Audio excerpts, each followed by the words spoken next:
Hey folks, today's episode is sponsored by Netflix, presenting an all-new stand-up special from our friend Aziz Ansari. You know Aziz, you've seen his stand-up, you've seen him on Parks and Recreation, and in movies like I Love You Man and Funny People, and you've heard him on this show.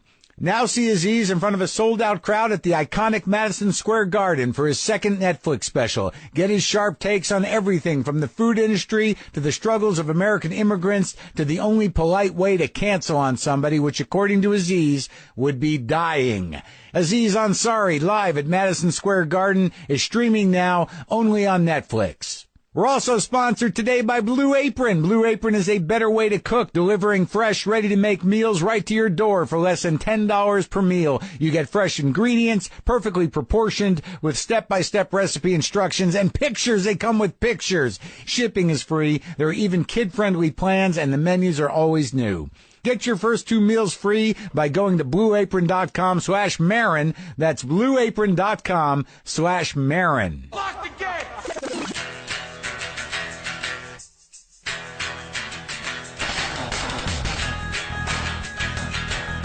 All right, let's do this. How are you, what the fuckers, what the fuck buddies, what the fucking ears, what the fuck sticks, what the fuckaholics, what the fuckinavians, and what the fuckadelics.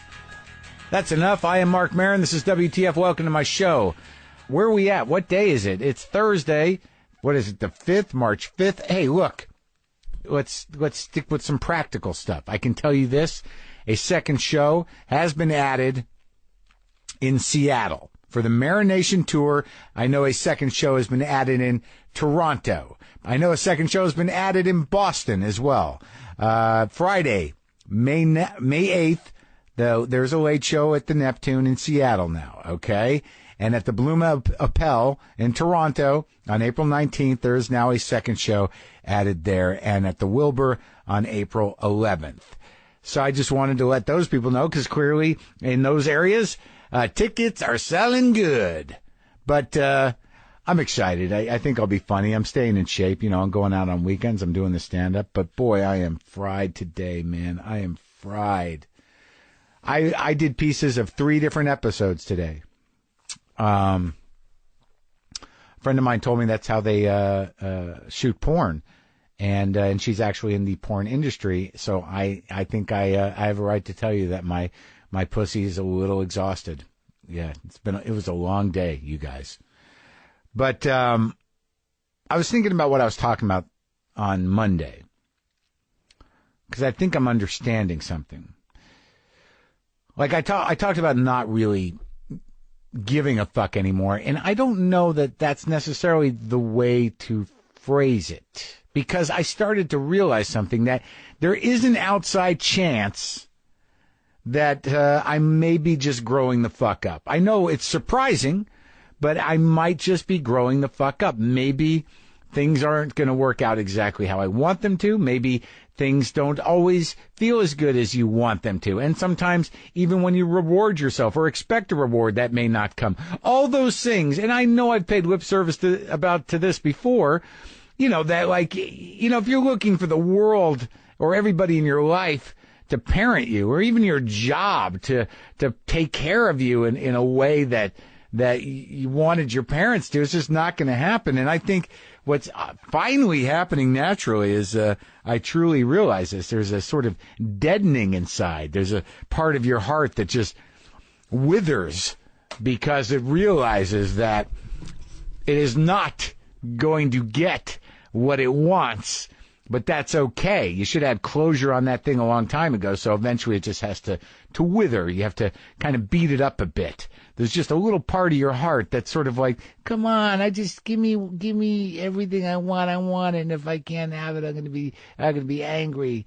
And that part eventually goes, I'm not angry anymore because it's just not gonna work out the way I want it to. And then eventually it's like, I don't really, it doesn't matter. I'm okay. Doesn't matter. I'm okay. No, I understand. I'm okay. That is being a grown-up. I understand. I'm okay. Yeah, it's a little disappointing. I'm okay. Yeah, no, I'll be okay. That's horrible, but I'm okay. I can handle it. Just that instinct, that little switch. oh my God, this is whatever it is, but I'm okay. As opposed to, oh my God, this is shitty, and I'm going to make it shittier by reacting in this tone. I feel like I've graduated to adulthood, and it only took me 51 years and 2 marriages and no children on earth to get there. And it's a little painful. It's a little cruel, to be honest with you. Did I mention that Rob McElhenney is on the show today, the creator of It's Always Sunny in Philadelphia, which is currently in its 10th season. It's on FXX Wednesday nights, and the season finale is on March 18th. It's been a while since we tried to talk a while back and finally got it to happen, so that's exciting. I just feel so grown up. Can you feel the grown-upness? We all love to eat, but it's hard to find a meal that doesn't compromise somewhere. You want good value, but you also want it to be quick to prepare, and of course you want it to be healthy and delicious.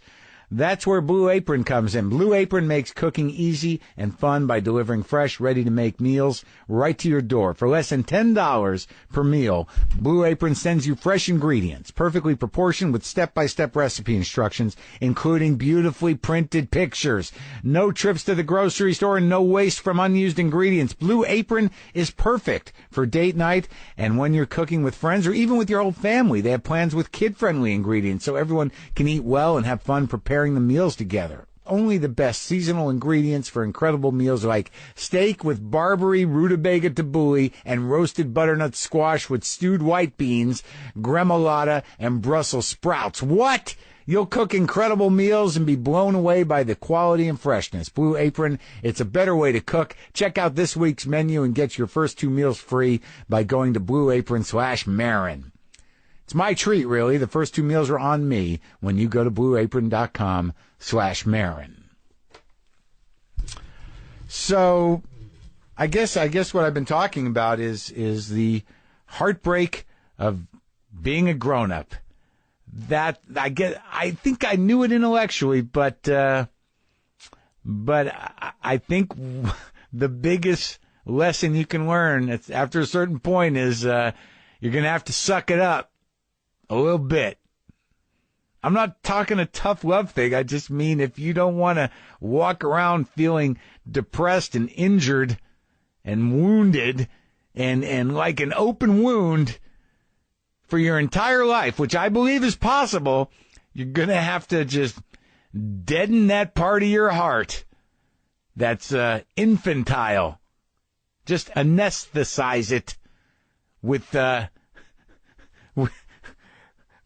rationalization or something. Quiet that fucker down. All right. I do hope you're having a good day, and let's talk to Rob McElhenney.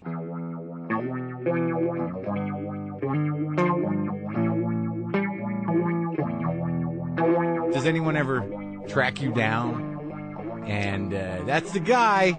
No, but very recently I had an incident right outside of our house. Yeah. There was like five or six cars parked out there with young dudes with cameras. Right. And they're all just kind of staking out. Yeah. And I got my kids out there, and so I put my kids inside, and I walk out, and I say, "Hey, can I help you?" Yeah. And the guy goes, "Yeah, you live next to some famous people." And I was like, "Oh man, all right." So they were just general paparazzi? Yeah, not there for me, not there for us, but we have a couple of famous neighbors. Oh, really? And so they were there to shoot them. So you were ready for battle? I flew right under their radar, which we're happy about. And even when you were right to their face, nothing? Nothing. Isn't that great? It's great. That you have that type of fame where it's just the people that know you, and everybody else, fuck them. It's kind of perfect. Yeah. It's kind of perfect. So now, all right, well, you want to talk about this possible move and this concern? Well, yes, we're building a house in Brentwood, you want California. to talk about how big? I'd rather not. A good size house. Yeah, it's a good size house. I mean, Yeah. it's like, when you're building your own house, you get to choose. You get to build everything you would ever want in a house. So, well, are you like? But are you crazy or are you reasonable? A little bit of both. Yeah. Yeah. I mean, yeah. Is it going to be a baseball field? No baseball field. There will be a gym with mats. Right. For grappling, sure, things like that. Yeah, you know? wrestling, hands-on stuff. Jiu-jitsu. Yeah, why not? Why not? You're going to start teaching classes? Yeah, because we haven't. No. I'm about 15 years off. Okay. But maybe I'll bring teachers in, and we'll invite kids from the neighborhood. That'd be good. Yeah. But, you know, I always wanted a movie theater in my house. Yeah. And so I wanted to build that. That's probably our biggest excess. You can do that now. Who does? I just saw. I mean, like you do that with. You can do it right through your computer, really. I mean, you don't need to. Are you going to put a film theater in? Not a film, but you know, with a projector. Right. Yeah. Projector. You know, who was that? I was at Louis' house, and he's got like a setup where it's like hanging from the ceiling. Yeah. And you can do it right off the Apple TV, or whatever through the computer. Yeah, and the studios have this system too that you have to pay some exorbitant amount of money, but you can get onto this circuit where you can watch the first run movies the weekends that they come out. Really? Mm-hmm. You can do that through like like, is it like all the studios movies through one area? Yeah, you have to sign up with each individual studio, and then you pay them some obscene amount of money. That's like a secret service. Yeah. Where'd you learn about that one? I have connections. Yeah, I guess. I have connections. So that's what I'm looking forward to probably most. But yeah, it's a little scary for me to move into that environment. Well, you have two kids. Two kids, two boys. And you grew up like in a scrappy neighborhood? Yeah. Yeah? Yeah.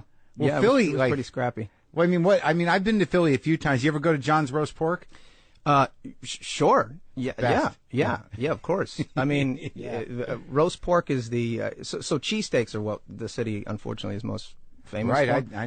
I go to the roast pork. I go to the roast pork too.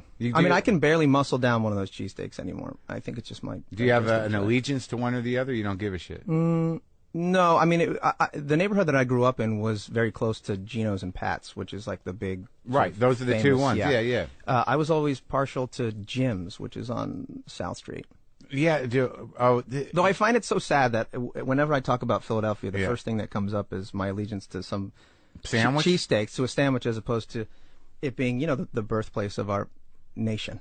What's the birthplace of a sandwich too? I mean, it's hard to figure out what's more important sometimes, isn't it? Well, I mean, thank God for one, and now we have the other to talk about. One allowed the other. Exactly. To exist. To sort of. It's weird because you go see the Liberty Bell. I mean, you do that. I go and I went and I'm like, yeah, here it is. I don't know if do you feel more patriotic? Yeah. No, not necessarily. I mean, as an adult now, when I go back, I do.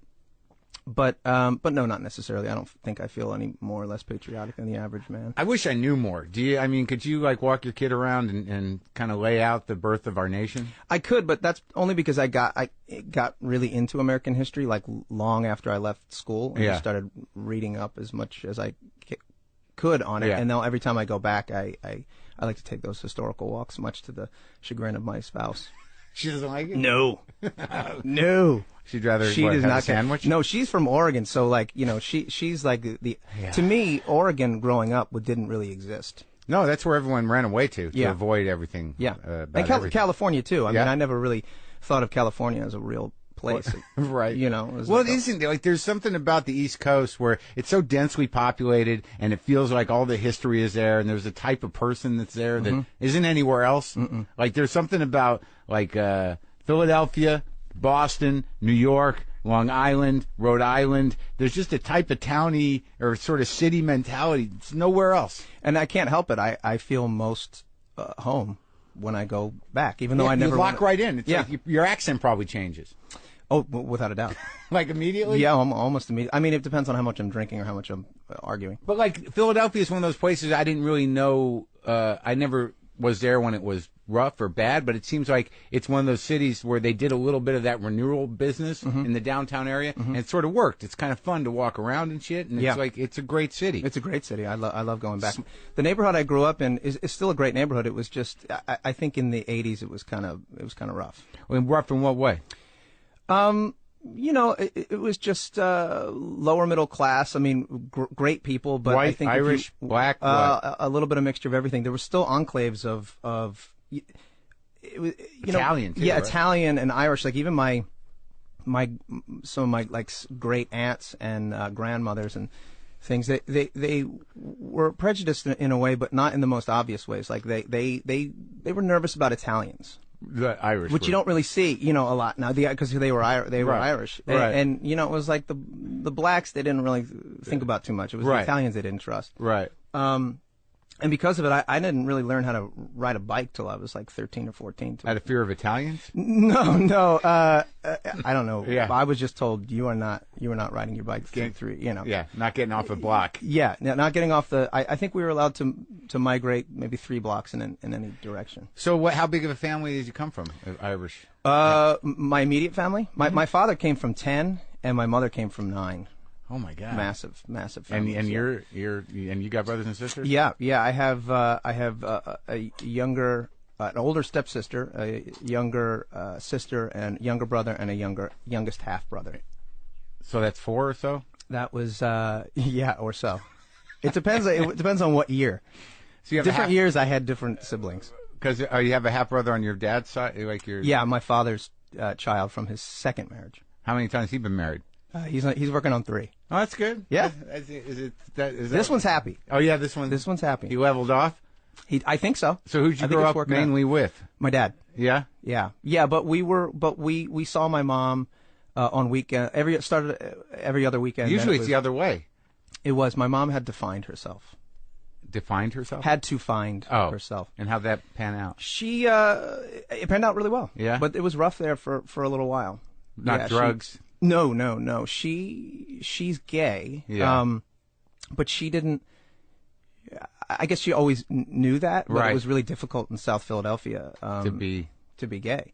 And I think on top of that, she wanted a family, and she went to Catholic school, and it was probably whipped into her that was bad. That was bad. So she tried to stuff it down, get rid of it. Yep. And so she did that by getting married, having 3 kids, and then actually was pregnant with a 4th, and they had a late-term miscarriage. And so, she was, I think up until that point, in her mind, living the dream, living in Philly and raising kids, and then it just kind of came crashing down. Just within her? I think she was just unhappy. I think she realized that she was living something that was a lie, even though she loved us and she loved our family. She certainly loved my dad, but it just wasn't working. Wow. That's a big change. Big change, yeah. I remember them sitting us down. I think I was 7 or 8, and it was not fully explained to us. That she was gay? No, right, exactly. It was just that mom needs to leave for a while. That was it. Yeah. I've heard that once or twice before, the vague sort of like, she's got some things. Yeah. Well, we were 8. I think we were 8, 6, and 5 or something. How do you even wrap your brain around that? We couldn't. I mean, I don't know. Yeah. You just go, oh, I guess that's the way it's going to be. And of course, it was. You adapt. I mean, children. Sure. You adapt. But it was a bummer. I mean, I can look back on it now, and I have such compassion and respect for her to make that decision in probably the most difficult time of her life. But as a kid, I didn't get it at all. But did she just move across town, or? Yeah, I mean, I remember there was a period in the beginning where we didn't see her for a little while. Yeah. And I think, and in my mind, I project that to be years, but I think it was only a few weeks or maybe a few months. But, relative to my life experience at that point, it was a really long time. And I think she was just sort of figuring out who she was. Right. And she found a partner very quickly, and they've been together now for over 30 years. Wow. Yeah. So that's like your second mom. This is my second mother, yeah. I'm lousy with moms. Really? I got tons of moms. I got so many mothers. It's kind of a beautiful story. Yeah, and my dad. I mean, my dad was really. He's just an amazing guy. He recognized, when my mom came back and said, let's figure this out. He said, I get it. Let's figure it out. She said, I want to have a relationship with my children. He said, you absolutely should, and they figured it out. And we're so close and continue to be so close that when my father went through, he got remarried after this. He went through a second divorce. There was some financial issues, and he was going to lose the house. And he moved in with my mother and Mary for an extended period of time. Really? And they lived together in New Jersey. Yeah. That's touching. Yeah. And they all still get along. They do. Yeah. New Jersey. Yeah, South Jersey. That's That's right by Philly, right? Yeah. Yeah, it's Jersey's the other place. That's where my family's from, Jersey. There's nothing like that area. No, it's the best. I know, it really is. Well, that's a great story, and everybody's good. Everybody's pretty good. Your brothers and sisters took to it and everything. Yeah. It wasn't as difficult looking back on it, even at the time. Yeah. I never felt like it was that difficult, and I think that was an extension of how my friends reacted to it. But also your dad too. I mean, like I imagine those things can be difficult if your dad would have been like, "Fuck her, I can't," you know what I mean? But yeah, no, that's not in my father's nature. Yeah, but like I think that's what causes the weirdness is if a parent freaks out. But how'd your friends react? None of that happened. My friends were always super supportive. I mean, I remember really coming to terms with it when I was probably maybe in 8th grade, or 13 or 14.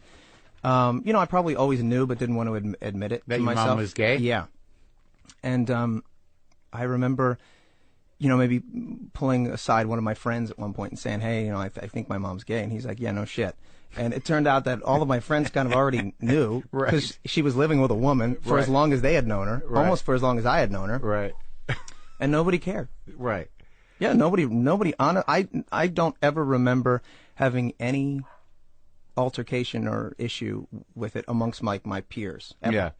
Well, it's weird that Catholic thing really zaps your head. I don't know, and it also seems like when things go weird within a Catholic community, that eventually, if they just stay kind of like if people are committed to the whatever they might consider weird within Catholicism, eventually it just levels off, and they're like, well, that's just the way that is. Yeah. How Catholic were you brought up? Super Catholic. I mean, I went to Catholic school. All through my, through grade school, kindergarten, grade school. You had to wear an outfit? Oh, yeah.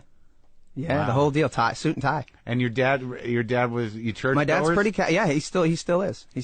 And my mother, it was really fascinating because we were with my mother on weekends and, she lived across the street from a church. And so we had to go, every Sunday. Meanwhile, we're like, what the fuck? She's sending us across. And she's saying you have to go, but she's not going, of course. And my dad... Was she not going because she didn't believe her? She was ashamed, or what? I don't know. I think it was probably a little bit of both. Right. I think it was a little bit of both. Yeah. But I actually really loved Catholic school. Yeah. I went to a single-sex Catholic school. All boys. School. All boys. Yeah. All dudes. So you liked it because it was it gave you a good competitive spirit, discipline. Yeah, a little bit of that. Yeah. I think there was a tremendous amount of discipline, but also compassion. This was the 90s. It wasn't the 50s. So. Right. I went to a Jesuit school, and their whole thing is just, continually question authority, which is, a really empowering thing to teach a 14-year-old boy, and dangerous. Sure. I would think from a scholastic perspective, they're trying to corral these hormone-filled. Well, that was part of that's the idea of the Jesuits? It's a huge part of it. Yeah, they're constantly challenging you to question everything. Well, that sort of defines the way you've approached your whole life, in a way, huh? My life? Yeah, after a certain point. Oh, yeah. Well, I credit my high school as having a major impact on my life and the way that I see the world. Was there a teacher in particular? There was a few. Yeah? There was a few. Yeah, I had this nun. Yeah. Sister Kate Woody, and she was tough, but I remember one time I had some discipline problems when I was a freshman. How did those manifest? I was super obnoxious, and I was really small. Yeah. I didn't hit puberty till like way late in life, like 16 or something like that. So I was a wrestler my freshman year, and I remember my exact weight because I was a wrestler. So the lowest weight class was 103. Yeah. But as a freshman, I wrestled the 103 in the 103 pound category, but I was 87 pounds. So 87 pounds as a 13-year-old boy is, tiny. Yeah. And all my friends were, developing body hair and you were late growing. On that? Late on everything. Worst. Yeah, the worst in the locker room. The worst. Brutal. What's going on, man? Yeah. Yeah, so you learn how to deal with, various ways. And one of them, keep your towel on. Yeah, one of them was just to get like as obnoxious as possible. Right.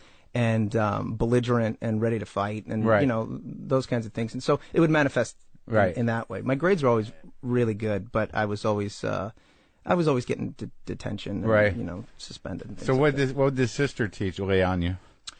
Well, one day I was in a big fight with one of the teachers, and he called me a pain in the ass, and I probably was, but then I kind of jumped, I kind of continued that fight, and then a kid got involved, and then it got physical, and I got pulled away, and the disciplinarian came and pulled me into his office, and he gave me a lecture, and another teacher came in, they gave me a lecture, and they're like, "You're fucked up. What are you doing? What is this behavior? We're going to suspend you. We're going to expel you." And then Sister Kate comes in, and she's like, "McElhenney, come with me." So she pulls me into her office. I'm like, "Oh man, Sister Kate." She slams the door, and she goes, most people, just remember this, most people in your life don't know what the fuck they're talking about. Get out. And that was it. And I left, and my head exploded. What did that mean? Because I think subsequently we had many conversations about it, but I think she was basically like laying a level of compassion on me that I couldn't quite comprehend. But it was like, look, you're going to be surrounded by people who are telling you what to do, how to do it, when to do it all the time. But they don't really know.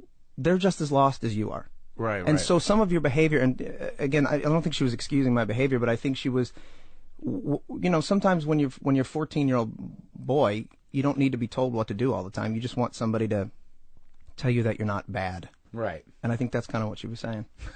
And I took that and wow. So I had a teacher telling me that I was surrounded by people who oftentimes are just as lost as I am and don't know what the fuck they're talking about. And that's true at every age. Yeah. Yeah, and I took that.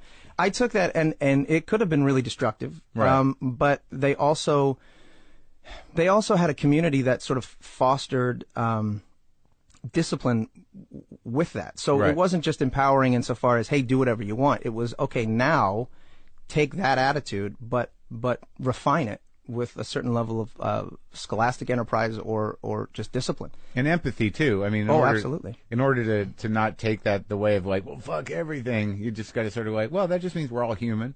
Yeah. And there's room for discussion and respect. And yeah. Yeah, and so that kind of molded my entire experience through that high school. And then after that, I think there's still aspects of that conversation that I remember. Yeah. Did you go to college? No, in fact, it was a prep school, and I was the only person that didn't go to college. But that was never my intention. I just wanted to take a little time off after I graduated, and I did. And then I just started like visiting my friends at various schools to see which one I liked, and was just going to apply. A little bit later that year or next semester. And I noticed that all my friends were they were just getting fucked up. So which was great. It was a lot of fun, but they weren't. They were going to class, but kind of not. They were racking up insane amounts of debt. And so you're just hanging out at colleges? Yeah. Oh, I did like the full college tour. Because I know a guy knew you at Fordham. Yeah. Yeah. Oh, yeah, I lived at Fordham. Right. I lived in the dorms at Fordham. He said that, you were sort of around this group of people that he hung out with, and they're all sort of rooting for you. You were just a guy that, wasn't enrolled, but would kind of hang out and go to class sometimes and stuff? Well, once I decided that I didn't want to go to college because I just felt like, in a lot of respects, I was too immature. Like, I wasn't really ready for it. I think there was like a certain level of social conditioning that's important in college, but also, I just didn't have the yearning to sit in a classroom again for a while. But I thought eventually that would come back. Yeah.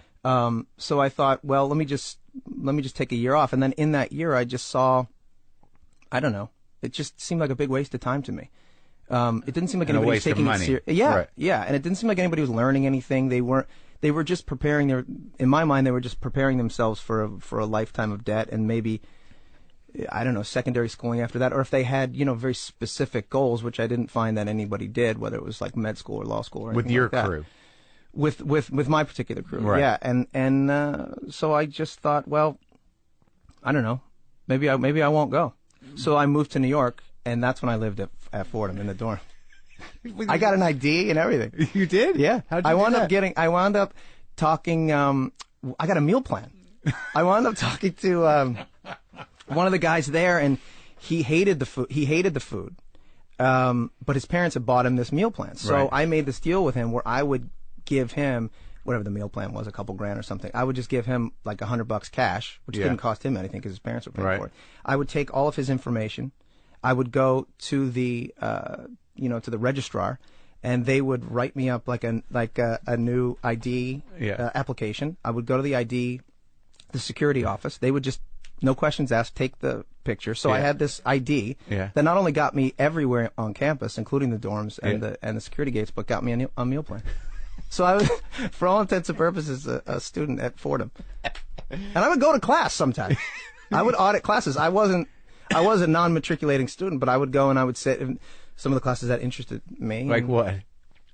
Well, that's when I kind of got into American history. So I started going to some of the history classes. So you just like you were going to college without paying, and you got free food and free room and board. Yeah, but you were sleeping on people's floors, right? I was. Yeah, actually, they lived in 8-men's suites. Mm-hmm. So one of my buddies from high school, they had had 7 men in one suite, and he had an extra bed in his room. So for 8 months, I mean, an entire school year, their entire sophomore school year, I lived at Fordham as a non-student resident. And they didn't know. I lived in the Bronx. No, no. You know how they found out? They found out because there was a play. Yeah. And I had the looking back on it, it was a really dumb move, but I was making lots of dumb moves at that point because I had a good thing going. You know? Yeah. And it was Angels in America. Right. And I auditioned for the play. Right. Because everybody thought that I was a student. So I auditioned for the play. I get the part. Right. And which part? Like the husband? Yeah, the husband. Yeah. And Joe. Yeah. So, yeah. And so I get the part, and I'm super excited. And I get to the first day of rehearsals, and the director's like, he's a student, he's fun, he's cool. But then there's like this older woman, and she's clearly like an administrative role or something like that. She comes, hey, can I talk to you for a second? I was like, oh fuck, I knew right away. Yeah. So it turned out that the kid who was also up for the role but didn't get the role, rightfully, because the truth is it was a student production. It should be all students. I think he ratted me out. And so they were like, who are you? What are you doing here?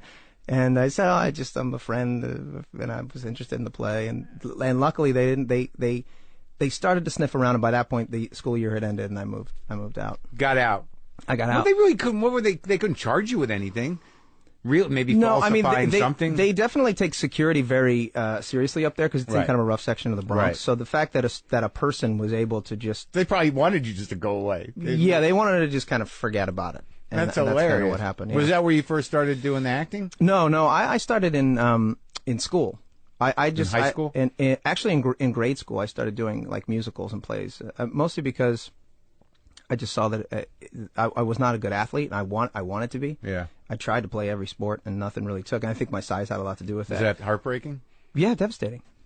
I mean, it was all my friends, were able to compete in some athletic endeavor, and I wasn't. And so, but then I found this, and this was a great way to meet girls. That was it. To do musicals? Well, not as a grown up. But when you're in 8th and 9th grade, and so then because I went to an all boys school, we had sister schools, all girls schools, and they would do these plays, and they would need guys to do the plays. So I would just go and do those plays, and that was it. So you had to go to the girls' school every day to rehearse. Yeah, and I had so much fun, and it was just a great way. It was just something that I was kind of good at, and it was a great way to meet girls and a great way to have something to do. Do you remember your first play? Sound of Music. Really? Mm-hmm. Did you? I did The Sound of Music twice and played both. Like once, and I played the younger kid, and then years later I played the older kid. And did you do drama and everything? Mm-hmm. All the way through high school? Not all the way through. I sort of tapered off my senior year just because I wanted to get drunk and hang out with my friends. But then, and it never occurred to me that it could be a profession. No? No, I mean, when? California was till that first year when I was at Fordham, and when I was well, before that, when I was just kind of coming back and forth, and then I realized like, oh wow, like people, I met a professional actor, and I was like, oh yeah, that's an actual profession. It was just a guy who was auditioning in New for York? Commercials and stuff. Yeah, and so he introduced me to an agent. I wound up, because I looked so now one of my like greatest sources of stress in my life was that I always looked so young and small. Now it was something great because I would get hired to play really young. So as actors, you only get, I think, 6 hours with a kid under 18 or whatever it is. So they were always looking for kids who were 18 to play younger. We just used one in my show. There you go. Girl, 18, she looked 15. Yeah. So when I was 18, 19, I looked 12. 13. I'm serious. I would get roles as like a 13-year-old. And it was somewhat humiliating, but at the same time, I was like, fuck it, I'm working. I don't care. So you got this agent from this guy who referred you, and they were like, oh, my God, we got one. We got like a man-child. Yeah. Yeah. Yeah, and that was kind of it. And then I was living in the Bronx. I moved to New York, with like a couple $100, but I was lucky because I had the meal plan and the room and board all taken care of, and I was working. I wound up getting a job working at a bar on the Upper West Side, but then I was just taking the subway down for auditions, and I started doing commercials. Really? Like a lot of them? I did a bunch. And as I did a bunch. Yeah, I mean, as a 19-year-old, I did a ton of commercials. So you're making a living? Yeah. I mean, at one point, I made enough that I could quit the bar. I got my own apartment, and I thought, oh, this is great. In New York? I had my first acting job.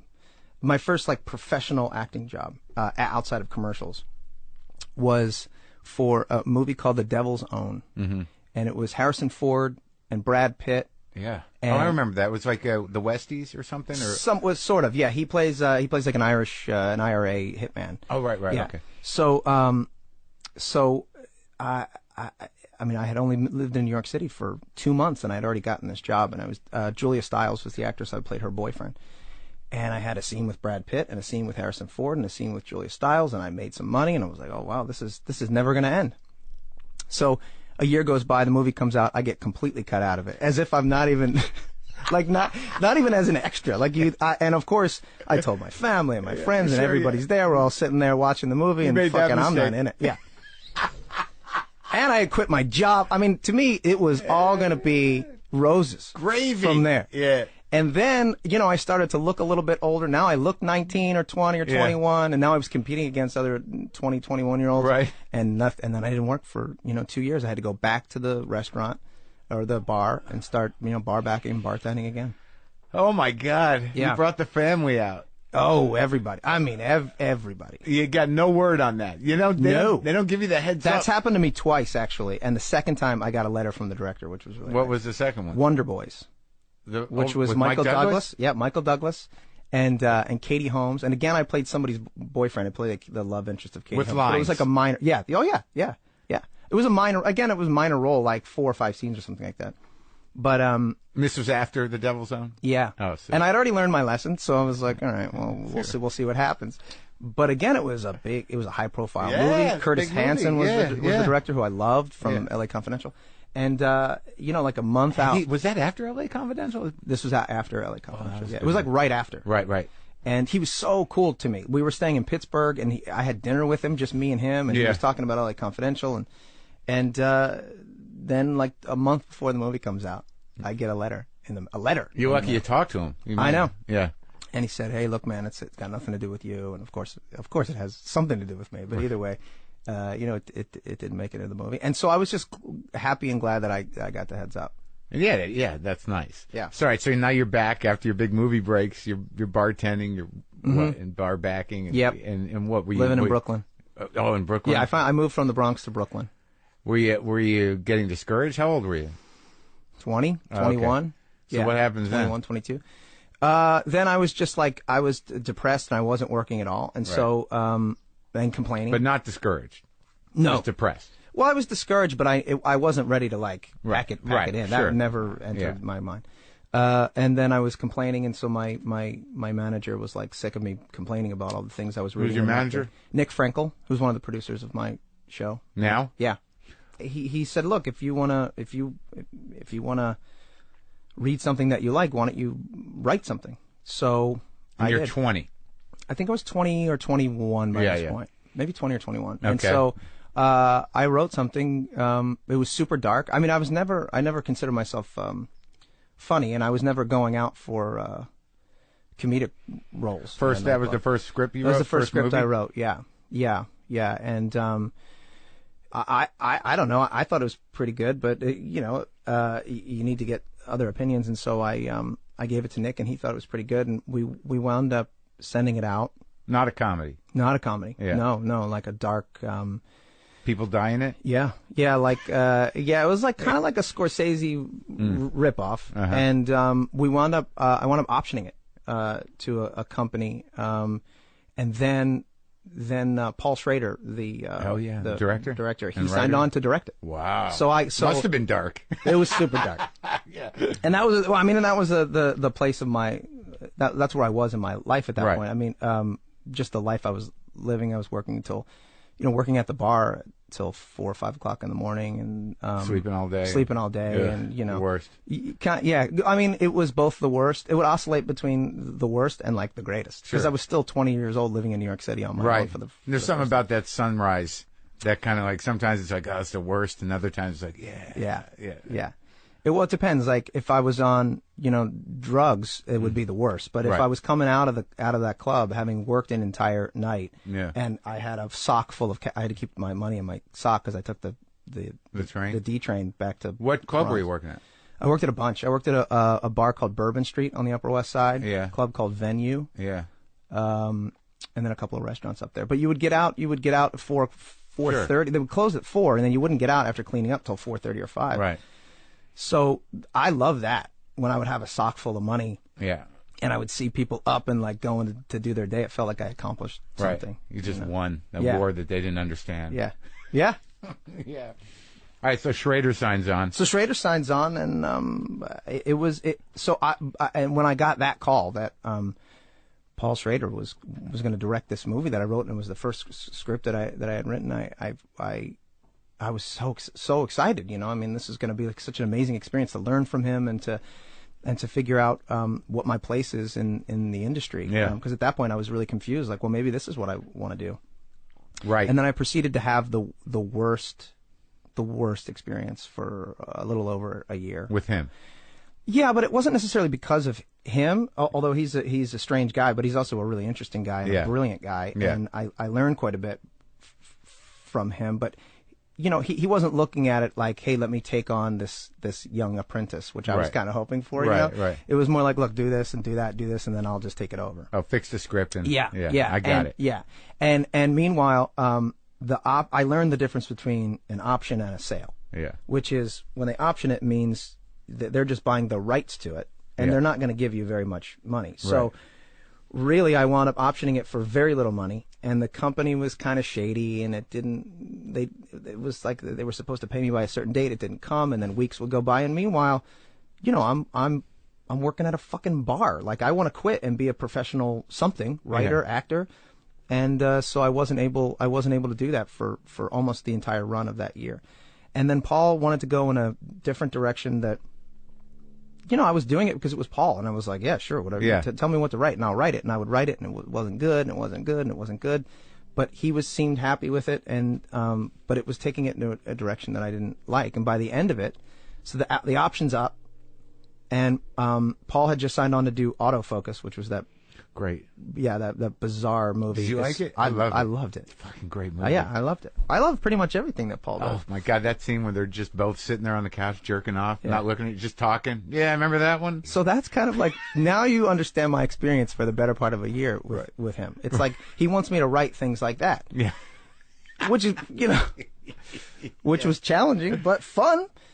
I wound up at the end of the year with this movie that was not mine anymore. Not, it didn't feel right to me, but I thought, oh, well, I did my job. Right. Paul, you'll go make this movie, and that'll be a great thing for me, and they'll buy the movie. And so I get this call, and they say, well, Paul just signed on to Autofocus, so it's going to be at least another 2 years. Yeah. And we don't know if we're going to buy this eventually, so maybe we'll just hold off. So after a fucking year of this, with really no money, and not a great creative experience. And he just had you butcher your script. Yeah. And I wound up with nothing except a great learning experience. And no resentment towards Paul Schrader. No. Okay. No. I mean, because I didn't have that great of a person. I realized that I did it. At every point, I had the decision. I didn't have to do it. Yeah. I could have said no. But you also wanted to learn in the way that's sort of like, well, maybe it'll make me see something a different way. And then after a certain point, you're like, nah, it's just not any good. It's just not. And by the way, it's not doing it for him either, or the studio who eventually passed on it. So at the end of it, he was like, well, I don't know, we'll see. And that was it. So a year of that. Have you met him since? I have not seen him since, no. So, okay, so that's a year of that. I doubt he would remember me at all. Right. So, okay, so you do a year of that, and then what happens? Yeah, and then I was like, well, fuck that. I don't want to do. I'll just go back to being an actor and just auditioning because that just seemed like a miserable experience. Well, when did you make the move? Then I moved in 2002 to LA. To LA. That was I'm really going to do it. That's your decision. Like I'm no, gonna act. that was me getting away from an ex-girlfriend. Oh, really? Yeah. I was like miserable and terrible. I was just in a really bad place, and I was just doing a ton of drugs and drinking a lot in New York. In New York, yeah, and staying up all night. And I had a little bit of money, so I was doing the blow, talking a lot. Hanging out. Oh yeah, yeah. I was so interesting. What conversations? Yeah. I was so interesting. I bet. Oh man. I mean, you get like a gram of cocaine in here, and I'm the most interesting man. Oh man, you got all the answers. Yeah, I figured it out. We're gonna make so many plans tonight. Yeah. And when that sun comes up, we'll be on that boat to Staten Island. Because that's the plan. Staten Island. We're gonna go see the Statue of Liberty. We're not gonna let this. We're not gonna let that coke hammer hit us over the head. Tomorrow. Right. We got a day. We got a day plan. We got it all figured out. And I remember having real problems when, like, the dealer, because in Manhattan it was so great and easy, you just call the dealer, would come to you. Yeah. So the dealer would come to the house, and one day he came to the house, and we realized, like, oh, he's late. What's going on? And we look at the time, and it's 9:30 in the morning. Right. And we fucking called like an ecstasy dealer or something to come at 9:30 in the morning, and that's when I realized, like, this is not good. And you've been up all night, and you're like, what the fuck, man? What the fuck? Yeah, my third ecstasy pill is finally wearing off, and I need him to get here. I don't understand. And I know it's light out, but I'm hoping it's like 6. I could still justify putting that last you can't. bit of the worst. And the best. Yeah, I know. That's the worst. That's the Well, you do get to that point of exhaustion where you become so removed from anything that looks like a life. Yeah. And you're so insulated with the 3 people that you hang out with. Yeah, and you know enough, and you've read enough, and you see enough to recognize that it's all careening towards something inevitable. But it doesn't end with like, I got it. Yeah, I figured it out. I'm the guy that figured it out. That's not the way that story ends. No. So you ran away. Yeah, I got out of there. Did you get out dramatically? Like, just I gotta go tomorrow. Well, there was one.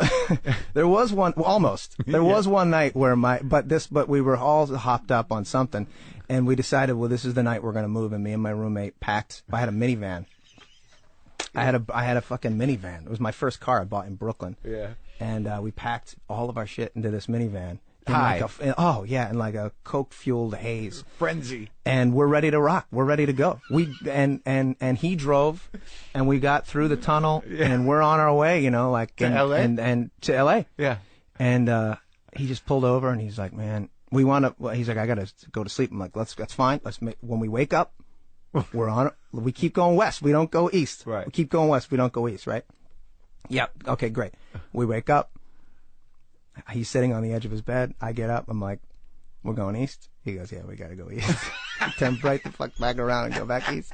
And it was so humiliating because we had friends in the building, and we had written them letters, like goodbye letters, and right. Like fashioning ourselves like Hunter Thompson, like trying, beatniks. Yeah. So we're writing these these fucking Ginsberg-esque like poems, like we're gonna go west, young men. Yeah. And then we came back, and they're like, they wake up, they see us there. Of course, we're sleeping, because it's 4:00 in the afternoon. Right. What else will we be in? Yeah. And they look at these letters, and they're like, what is this? Like, all of our belongings are in garbage bags in our apartment that we had packed up, ready to go. Just pathetic. Oh, man. Did you have to explain it to him? Yeah. You had an idea. Yeah. And luckily they were all, they were at the same point in their lives. So they're we get it. Yeah. Yeah, they got it. So, okay. So how long after that did you finally go? Then it was another year. I think that was like around 2001. I wound up coming out 2002. And you had no real plan other than to audition, and but you had and I got a job waiting tables. Were you going on auditions too? Mm-hmm. And I was working a little bit here and there, bit parts, TV shows, things like that, but nothing really major. And then that's when I just had this idea that I wanted to write something else, but I didn't want to go through the same process that I went through before. I want to make it. So what was the whole beat it out for me? You like, I'm going to write this thing. Yeah, I was living in this garage in West Hollywood, and a garage. I was living in a garage. Yeah, much like this one. Oh, behind someone's house. Yeah, beside someone's house. Yeah, beside an attic kitchen and everything. Yeah. And I just had this idea for a short film about two incredibly self-centered, almost like sociopaths. And I wrote this scene where one of them comes over to the other one's house for sugar for this coffee that he had made. And when he gets there, it's a guy he kind of knows, but doesn't really know that well. And the guy's like upset. And while he's there, he says, I just found out I have cancer.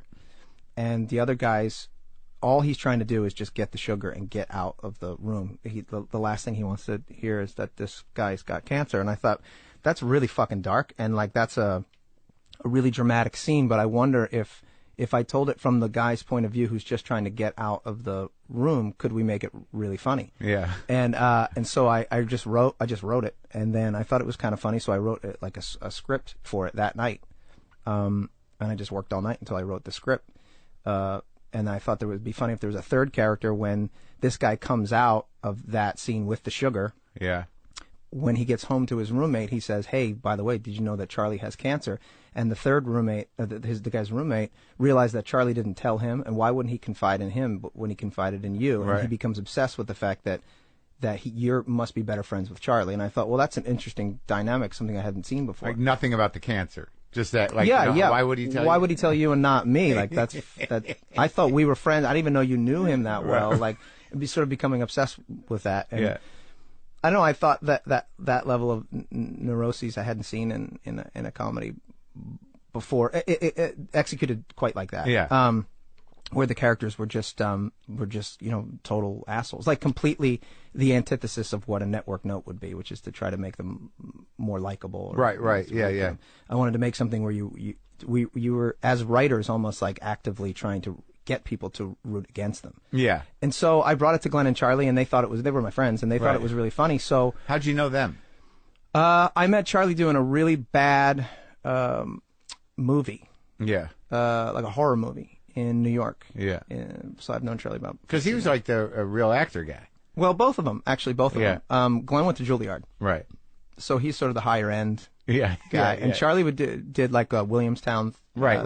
festival That's thing. So they were real actors, and I was just sort of like a scumbag waiter. Yeah. And so how'd you meet Glenn then? I met Glenn through our manager, Nick Frankel. Okay. When I was first moving out, I didn't know anybody. Right. And I came out with a buddy, and it was just me and him. And so who was that guy? His name's Chris Backus. Yeah. Who's also an actor. Yeah. Although within, I think, 6 months of us moving out here together, we lived in this apartment in the Valley, and we had a fucking blast. He's like this really tall, handsome, like charismatic guy, fucking great guy. So one night we go to a party, like a Hollywood party. He meets Mira Sorvino at the party. Yeah. They hit it off. Within 2 weeks, he's moving out. Moves in with Mira. Yeah. Within the year, they're married.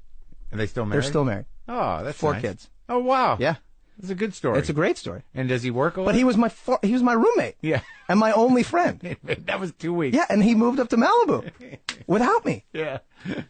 And so now I was all alone. And so Glenn came around and we hit it off. So that when I brought the script to them, they got it, and we just started making it. I'd sent the script to a couple of people just to see what they thought, and nobody really understood why it was funny. Right. But I knew Glenn and Charlie would, and so that's what we did. And then we got a couple of cameras together and learned Final Cut and figured it out from there. And you shot a half-hour piece? Yeah.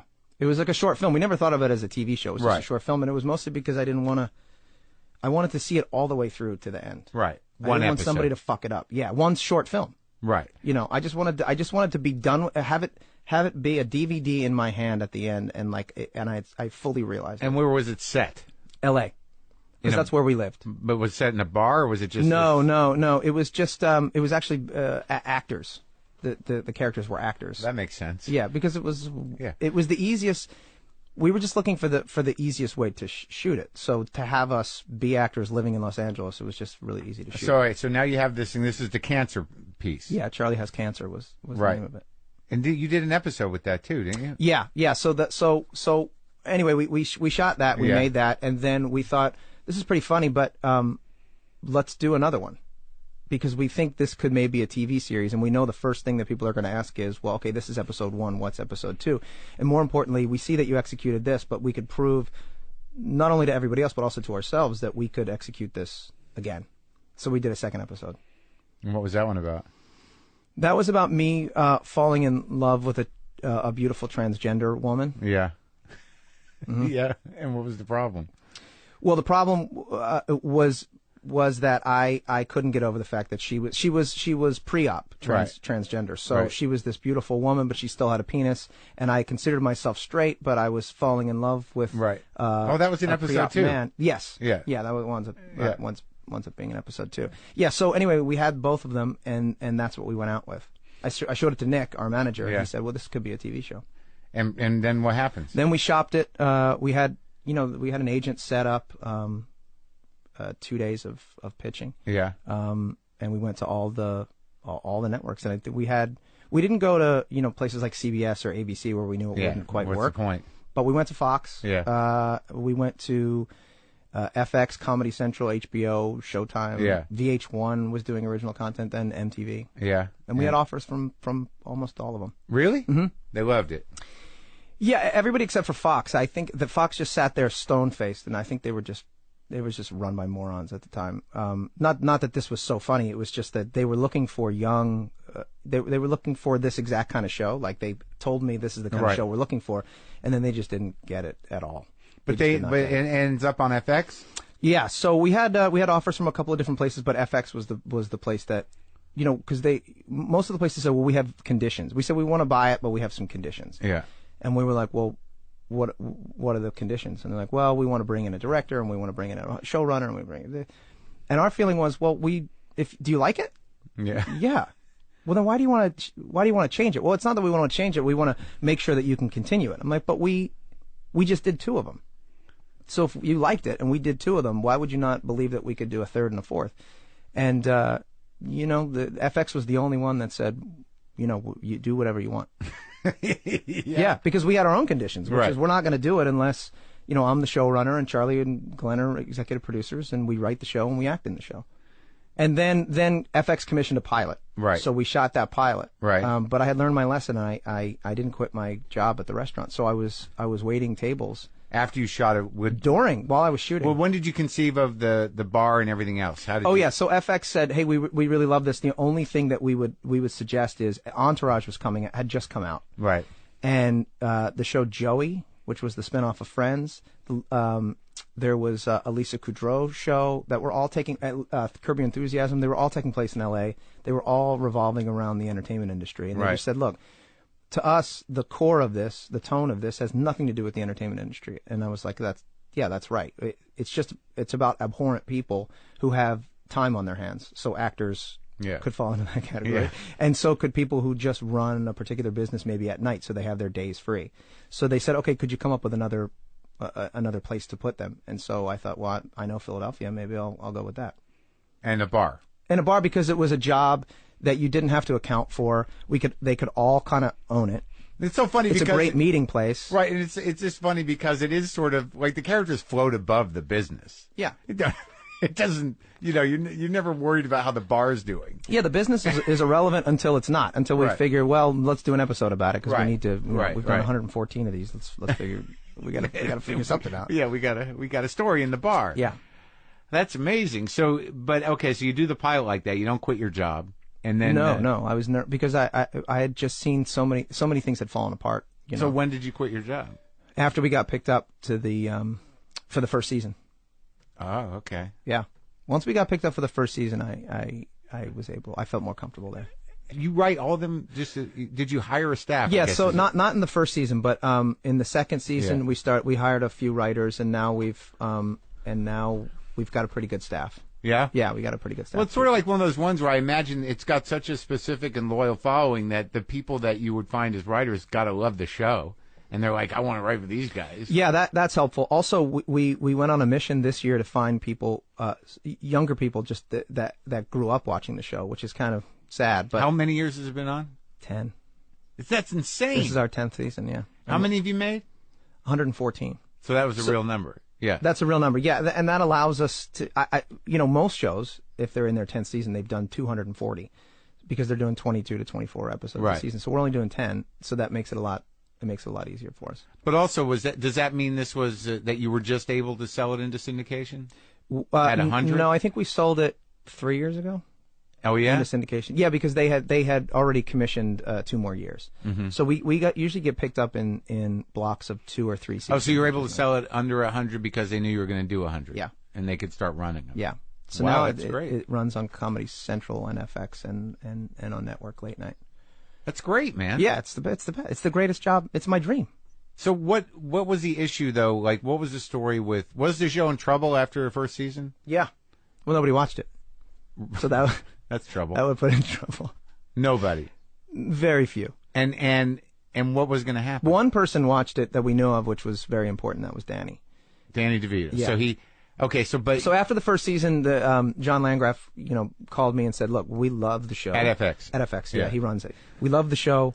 Nobody's watching it. Right. We don't have a ton of money for marketing, right? But we feel like if we bring in somebody of stature, yeah, that we could generate a certain level of PR and maybe people will find it. Yeah. So we were like, well, we don't know who that is, and who's that going to be? And he said, well, I know that Danny DeVito watches the show. Would you be interested in? And we thought long and hard about it, and we were like, we don't want to do that. It might fuck with the chemistry. He might be a maniac. Right. Were you a fan? Just might not work. Yeah, of course. Taxi or whatever. Of course. Yeah. But we had our own thing, and we didn't know. You just never know. How? Oh, like if he was going to swallow it. Yeah. Right. Or it would mess with the chemistry, right. Or that. One of the things that's really important to us is that we create a really fun working experience. I had done enough in the past where, you go to these sets and people are yelling at each other and everybody's fucking pissed off. And I just thought, well, if I ever get to run a show, we'll never do that. We'll just, no yelling on the set. Right. Everybody's here to have fun. We'll work hard, but it's a comedy. So let's figure out the best environment to laugh.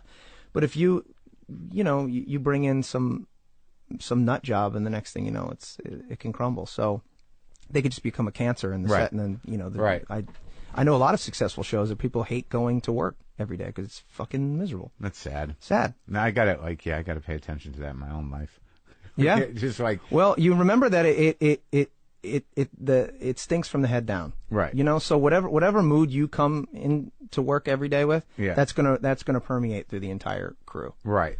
So I think about that a lot. I think about our grips and our caterers and our, people who've been with us for 10 years and they're like our family. And I know that if I come to work in a bad mood, it has an effect on their lives too. And so we try to keep that shit in check. Good. That's a good policy.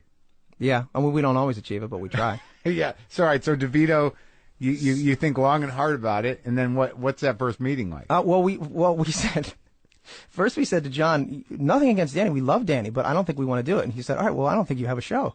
So we were like, well, you know what? I think we want to do it. Yeah. Hey. Sounds great. Let's make it work. Yeah. So I go over to Danny's house, and he was certainly the most famous person, that I had ever spent that much time with. Right. Yeah, been to his house, and it was a surreal experience because he's the greatest guy. Like he's exactly what you expect him to be. Right. The guy you see on screen is pretty much Danny. Right. And so we hung out for an hour, and I kind of pitched him a character that I just made up. We hadn't really discussed too much about it. And on the way home, he called and said, I want to do it. So then we knew we had a show. Wow. So then we made the second season, and nobody watched it. With Danny. With Danny. With Danny. But was it fun working with him? Yeah. Because he's so fucking, he's funny. Yeah, he's the best. Yeah. And now he's, a part of the family. And, I mean, he's just been a great role model to have around. He's got great kids, who were raised, here in LA, and it's great to ask him questions and to talk to them about how he did it, and certainly with such affluence and in terms fame of raising kids. Yeah, it's a real concern of yours. Like it's hanging over you. Major. Because you don't want to have like shitty kids. Yeah, Well, pretty much. How are you going to solve that? Well, it seems to me like the common denominator. I mean, look, there are asshole fuck-ups that cross through all socioeconomic and barriers. I think the one common denominator amongst really good people is that their parents paid attention to them and loved them unconditionally and gave them boundaries, and just gave a shit. Showed up every day and made sure that their lives were important to them. Right, and didn't let them get too far away. Yeah. Yeah, drift off. Yeah. And so I'm gonna make, certainly my wife is, and I'm gonna make a concerted effort to do my best in that. Right, and I guess the other trick is not spoiling them too much. Well, yeah, that's the tricky one, I think. Yeah, that's where the discipline comes in. Right, and drawing a line on the boundaries. Well, I always had I think my parents in some way, they would never look at it this way, but my dad had the luxury of saying, you can't have that because we can't afford it. And so that puts you on the same team. Right. Right? Like, we're in this together. Right. Whereas now it's neither one of us can have it. Yeah. Exactly. Yeah. You don't get to do that, but we don't get to do that, therefore it brings us closer together. Right, yeah. And so now if I, my oldest son's Axel, it's like if he wants something and I say no, what I'm saying to him is, you can't have it because I said so, and you'll learn later why it's important. Well, he isn't. Hopefully. But he doesn't understand that, and it doesn't bring us any closer together. Right. So that's a... Yeah, because now you're just this withholding guy. Yeah. I could have. Yeah, I'm holding the key to your, whatever you want. Your gratification. Yeah, your instant gratification. I'm not giving it to you. And you'll maybe, when you're 25, look back and understand why it happened, but you can't right now, and it's not drawing us closer together. Yeah, I mean, I grew up. I always worked, but my dad, he was a doctor. He had money. Like I didn't. It's weird. I didn't turn out great. So, yeah, I mean, I'd be careful with that. You don't think you turned out great? No, honestly, and I've said this before. I don't think that I was ever taught, like, it seems like whatever happened in Catholic school for you was important. I mean, to be taught, to have a healthy sense of competition, and that, like, winning and losing is not life-threatening. There's something about sports and about understanding, your limitations in some ways around certain things when you're younger, which would be boundaries, and also about healthy competition. I think that just really helps you throughout your entire life. Mm-hmm. Because, if you're not careful, you can go through life emotionally like a child, with entitlement and not really having a sense of winning and losing or taking the hit in a dignified way. That's important shit. Learning how to lose with a certain amount of dignity. Yeah. That's paramount. I mean, that was paramount to my high school experience, because I was constantly getting my ass whooped, physically, in sport, and also like, emotionally, like anybody is at 15 or 16 years old. And what they were teaching you how to do was to get your ass whipped and then just keep getting up and learning from it and moving on, but recognizing that, like, their job isn't to teach you how to win. Right. Their job is to teach you how to lose with dignity and grace and to continue on. Right. That's really important. That's, that's the whole thing. That's the whole thing. Because your whole life is going to be a series of defeats and struggles and, and victories. But just the fact that, if you're not emotionally fortified, that how you're going to buckle under the first series of losses could really define your life. You can make some big mistakes in those times.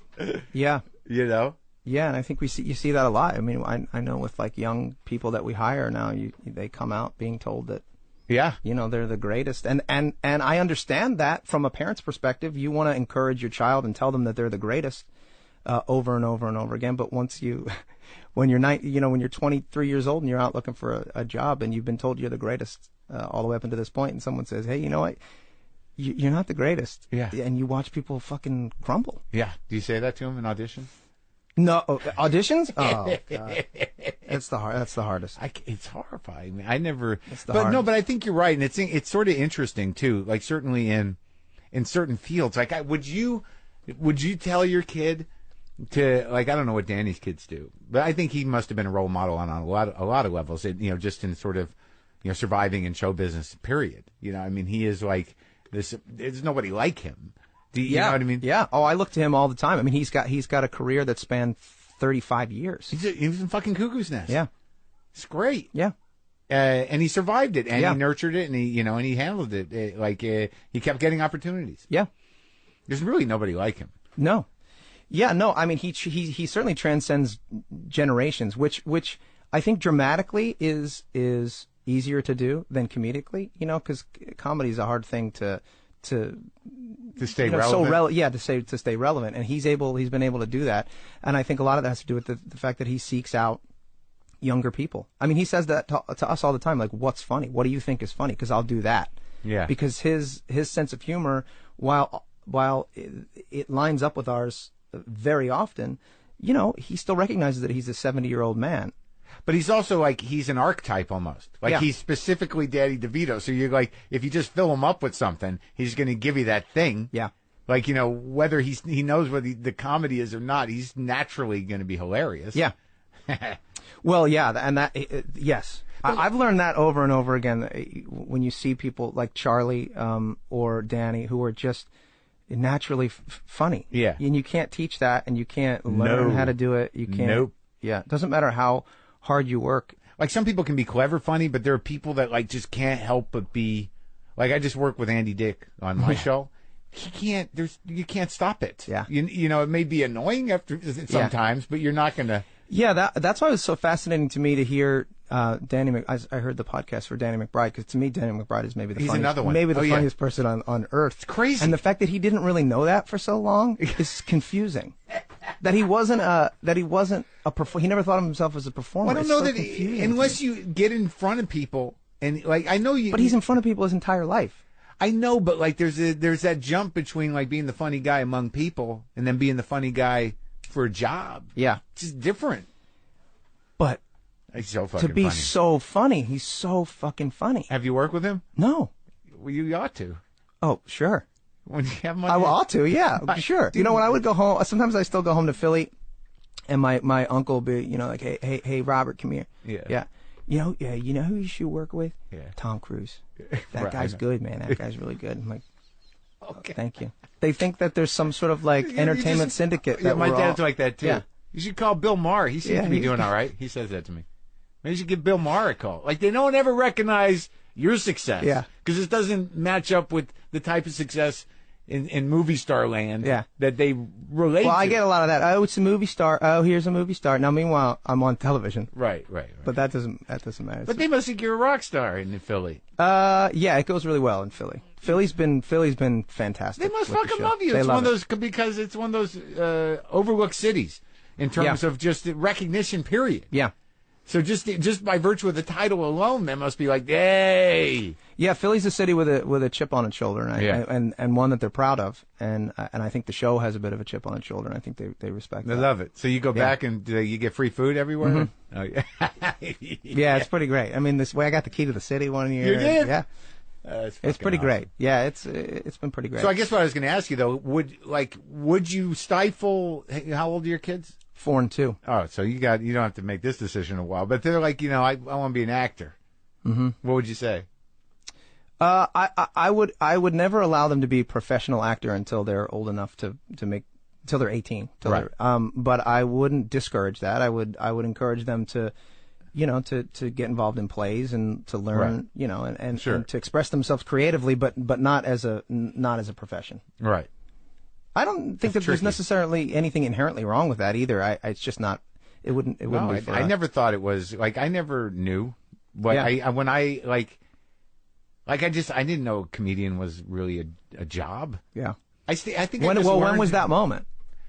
Well, I knew that, you got paid at comedy clubs and stuff, but I never saw it as like this thing you had to focus on. And like, when I was younger about like, I never really understood show business. Were you funny? Yeah. I mean, I was funny. I was quick. I was clever, but I think that with comedy, I really saw it as a way to say what I wanted to say. Mm-hmm. Like whether it was funny or not, I didn't give a shit. Like I just wanted the space. Mm-hmm.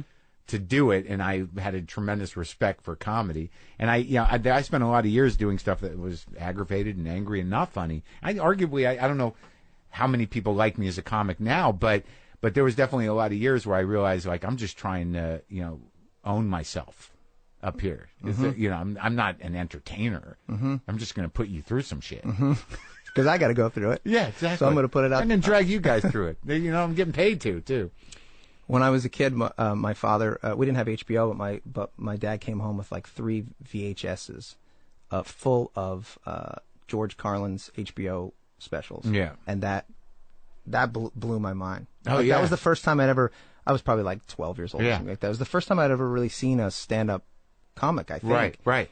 And here was this guy, like, oh, yeah. I mean, talk about authentic and oh, yeah. You know. And tight. Yeah. No fucking around, man. And what he was saying, I was like, what? Why am I laughing at this? Like, this is mind-blowing. Yeah. And as a Catholic, too. I mean, some of that Yeah. stuff, like, if you listen to Class Clown, Jesus. Yeah. As a Catholic person, that must have been awesome. Yeah.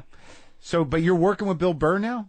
Yeah, I just directed a pilot with Bill Burr as a star that we created. Well, he's a great comic. Were you a fan of his before? I was. Actually, these two brothers who work for me, Dave and John Chernin, they love Bill Burr, and they write for Sonny. And they were like, hey, there's this comedian you got to see. And I'd always heard about him, but I didn't really know him very well. And they took me out to a show of his, and, you know, he's like one of the best in the business. Yeah. So funny. And then we met him afterwards. He's such a nice guy. Yeah. And we thought, well, this could be some interesting alchemy. So we knocked around a couple of different ideas for the better part of a year until we finally landed on something we really liked. And the guys went and executed a script, and it was really funny. Bill thought it was funny, and we made it. How'd it come out? Really good. And it's for FX? It's for FX. We just delivered on Friday. We'll see. You never know. But it's a great cast, and Bill's great. What is this other thing you got going? The movie? Yeah. Yeah, I'm doing a movie. But that just happened, right? It just happened. Yeah. I just sold it a few months ago. But like It's that, very different. The way you sold it is similar to, like, you know, you just take things in your own hands. How did that go? How did that go from idea to? The movie is very different from Sonny. Right. It's not a comedy. It's like a family action movie, sci-fi. And I knew, and I wrote it, and I knew it How would long be a ago did you difficult write sell. it? About a year ago. Why would it be a difficult sell? It wouldn't be a difficult sell. It would be a difficult sell to have me direct it. Right. Just because there's a lot. It's just a big in scope, very expensive movie, and I'm known more for small in scope comedy. Dark comedy. Yeah, dark comedy. What's the pitch? What's the one-liner? I don't think I'm really allowed to talk about it since I sold it. Yeah. Oh, I mean, done? before I could talk about it a lot, but now I'm like signing NDAs and all sorts of shit. Oh, but, okay. But it's a big family. It's just like a big scary family. I should have called you a couple months ago. I know. I know. Well, right. You know what? I've been avoiding you for years. I know. I understand. Yeah, it had to happen eventually. So how did you sell it? I took a scene from it and I went out and shot it, and I called in a bunch of favors. I mean, one of the great things about employing people for the better part of a decade is that they're and also treating them well and fairly. They're willing to pitch in when you have a project that won't pay them in the present, but hopefully will become work down the road. And so a lot of people jumped in and helped me out. So over a weekend, I shot a scene from the movie. I hired a kid actor, and I had this company up in Northern California that did all the CG. Because they were big Sonny fans, and they also liked the script. Yeah. And now we're going to use them to do all the CG in the movie. So you did It's a big monster movie. So a big CG trailer. Yeah. How much did that cost? Not very much. Because of the friends. Yeah, because of the friends, and because of the amount of work that was put in. From everybody across the board. Right. It didn't really cost very much at all. So that's exciting. Yeah. So now you're going to direct a big movie. Yeah. Is that where you see your career going? Is that what you'd like to do? Yeah. I mean, I think a lot of it is sort of what we were talking about earlier about how, people just have this thing, like some people just have this thing. And I think even with dramatic actors, it's the same thing. Like, Sean Penn is just a great actor. He was born that way. Yeah. He just has that presence. He has that charisma and that gift. And Tom Hanks, Charlie Day, Danny, Glenn, Caitlin, all the people on my show, they just have this thing. And I just don't think that I have that. And that's not even being self-deprecating or even... Practical. It's being practical. It's knowing your limitations. It's recognizing my limitations, absolutely, which I think is a big thing. And as you grow up, that you have to recognize that, you can't do everything, and that's okay. Yeah. I need to stop comparing myself to people, that do this big thing, because I can't do that thing. Well, that's that thing we were talking about earlier. That's a healthy thing. Yeah. That's learning. to be able to accept that stuff and really kind of sit yourself down and go like, I can't. It's the way it is. Yeah, and I find myself still doing it all the time, where you compare yourself to certain people. You know, it's like, nightmare. I mean, It's a Tom Brady. nightmare. You know, you look at Tom Brady, and you're like, why the fuck? This guy's so fucking handsome, and he's such a good football. Like, why can't I be that handsome? Or why can't I be a good football player? You're like, can I have one thing? And then I'm looking at the TV, and I'm like, well, can't I have one fucking thing? You know, and my wife's like, what? Like, what more could you want? Like, isn't this what you? Yeah. This is what you wanted to do. Yeah, but he's playing football. And look at his chin. Yeah, you're like a child. Yeah. Oh, yeah. Like a child. Using someone else's success. It's not even in your wheelhouse at all. Just to beat yourself up with. Yeah. And it's so that doesn't mean that I can't have a really great career, but I'm never going to have I'm never going to be. But you're a specific type. I mean, you've defined this thing for yourself. You are who you are. People know, like, your sense of comedy is very specific. Yeah. As an actor and as a writer and, and a director. Because, I mean, you do other stuff. I mean, I don't know. Why do you do Mindy's show? Why? Just for fun? Or? Yeah. Well, we became friends, just through the, like those showrunner circuits. And she said, hey, I have something for you. And I said, oh, I don't really know. I don't love to act or I don't like to do this kind of stuff and guest starring and things. Yeah. And she sent me the script and it was so funny. Yeah. And I know some of those people over there, like Ike Barinholtz is so funny, and Mindy's so funny, and they have some directors that are really great. So you're it's just fun. Yeah, Chris Messina's great, and they create a great, fun environment. It's just fun. And then what about with Lost? Oh, Lost, that came about because Damon Lindelof and a couple of the other writers, Eddie and Adam, were really good. They were fans of Sonny, and then they became friends. And one day they called me and said, hey, we wrote this thing for you. Would you want to do it? And that's a free first-class trip to Hawaii, right? To be on the biggest show on television. So why wouldn't you do that? That's a no-brainer. And so, how long have you been married now? 5 years. And you met her on the show? I hired her. You hired her, and that? Yeah. I hired her. When did you know you were falling in love with her?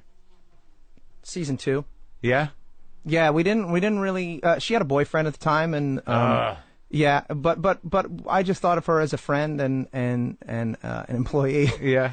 And then they broke up, and then I don't know, something just started to click. I mean, to me, I got the great. I mean, I closed the circle. It's like the greatest woman I could ever. To me, she's the funniest woman working in show business.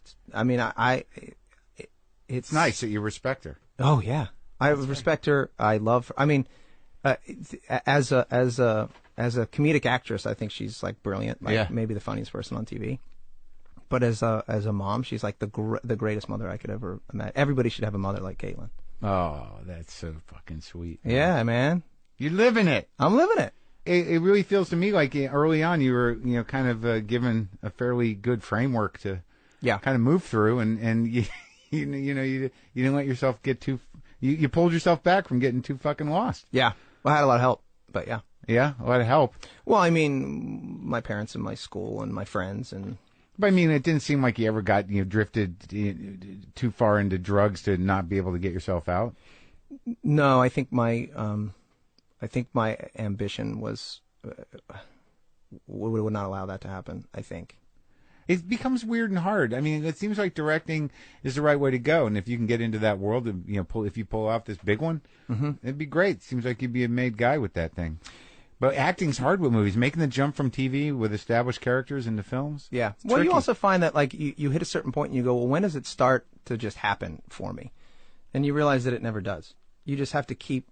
I mean, very few people just get offers for things and sit around and read scripts and just get offers, and even when they do, that lasts for 3-4 years and then it's over.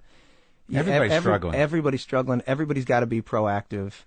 Everybody, the people you see that are working for 20 years, they're out there hustling, But theoretically, you could probably retire right now if you weren't building a house in Brentwood, right? Yeah. Yeah. And so those guys, you guys are comfortable, but you want to keep working. Yeah. I mean, comfortable is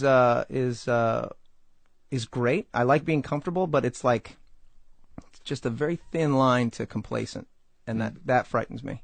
Right. So when I'm comfortable, that's a positive thing, but I feel like it's so close to being complacent, and I feel like that level of stasis is the end. Not Really? only creatively, but yeah. But theoretically, I mean, you could just take a decade off and just hang out with your kids. Yeah, of course. But You have more you want to do. Yeah, and I just want to do different things. So I did the TV show, and that's great. Now you're going to do a sci-fi sci-fi movie. Yeah, I just keep doing something different. Do you ever think you're going to get back to a movie like the one you wrote for Schrader? Yeah. I like to just do different things. I mean, like when you look at somebody like Paul Thomas Anderson, and how do you define that guy? You can't. Like I talked to him for 2 hours. Yeah. It's hard that to was define. really one of the most frustrating interviews I've ever heard. Only because you want to believe that there's some insight that he's going to drop on you that's going to make it all click in your head, or you're going to go, how does he do it? And he seems such like a dude. Yeah. And you're like, no. You need to be more. The guy that makes those movies needs to be more aloof, and he needs to have a certain. He doesn't. He's just like a guy making movies, and you realize like it's so inherent. Like his instincts are just. You can't teach that. He's not like it's not a level. He commits to his vision. Yeah. And he doesn't have an answer for it. No. The Coen brothers are the same way. You ever try to read anything about like their opinions of the movies they make? They're just like, no. We just shot it this way because we like it, and there's no meeting. It just kind of is what it is. And why did you choose this particular angle? Because that's where we were with the camera, and we just shot it that way. So I don't know if they're like purposely deflecting, or if they really their instincts are that specific and honed that they just do it. It just happens. It's like a part of the flow. It's weird because that's their vision. I mean, when you got guys who work at that level, and you've got people like me and you and film critics who are reading all this other stuff into it. Yeah. Projecting our own bullshit. Like I am so hung up on there was this I went to some class about semiotics class or something, or I don't remember what it was, but it was years ago, and it was in The Godfather, the first Godfather. So in the scene where Sollozzo is meeting with the Don. Sollozzo is, right? Yeah. So they're shooting Sollozzo, and in the frame you see a green potted plant. He's wearing new clothes. He's clean. He's fresh. He's young. And then you cut over here to Brando, and he's like wearing a kind of drab suit. He looks older. There's old pictures behind him. Like, who's responsible for loading up the frame like that? Mm-hmm. Did Coppola say, no, I need more pictures? Was it a set director? Was it a group think? Who the hell knows how that happens? But it is a commitment to the vision. Yeah.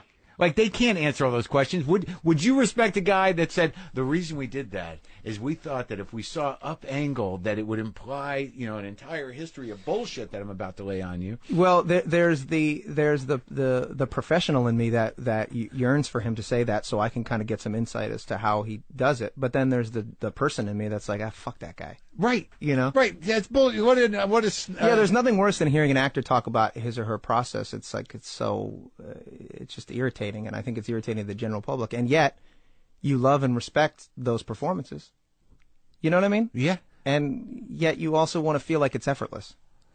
Well, I think it is for some people. I think that's the weird thing about acting. After talking to so many actors, it's like you explain it just really the best way. It's like some people are just born; they're just good at that. Yeah, and you can hone it. You can get better at it. But it's like it's not just about creating a believable moment, because lots of people can do that. It's how are you compelling on a moment-to-moment basis? Yeah. Denzel Washington is compelling on a moment-to-moment basis. I don't know why. Gene Hackman. Wow, Gene Hackman.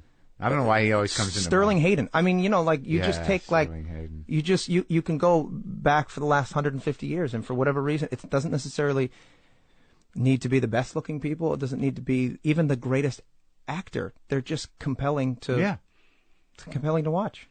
Well, yeah, it's like, and also getting back to the director thing, it's like, did you ever see that documentary about the Kubrick fanatics, the people that read into the Shining, or it's amazing, these people that have all these basically conspiracy theories in a way about their interpretations of the Shining. Yeah, and they're also kind of well thought out and a little crazy, but you start to realize could Kubrick have managed to have all that in his head? Yes. But the trick is, though, I think what we have to accept is that he might not have known it. Mm-hmm.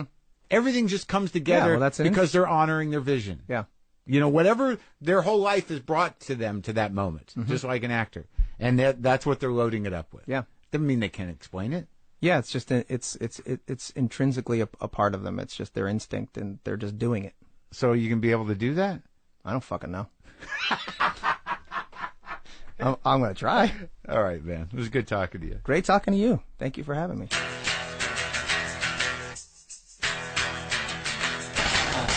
All right, that's it. That's our show. That was I thought that was a great conversation. He's a good guy, sharp guy, solid dude. And again, It's Always Sunny in Philadelphia is currently in its 10th season. It's on FXX Wednesday nights, and the season finale is on March 18th. Go to WTFpod.com for all your WTF Pod related business. The Marination tour dates are there. Merch is there. There's going to be a lot more merch. I got after the tour, there's going to be a lot of posters in there. I think I got to work on some new T-shirt designs. I will do that. JustCoffee.coop is available at WTFpod.com, and you can check the calendar. I already said that. Get the app. The app. The app. The free app upgrade. You can listen to all the episodes. Oh, man, I'm punchy.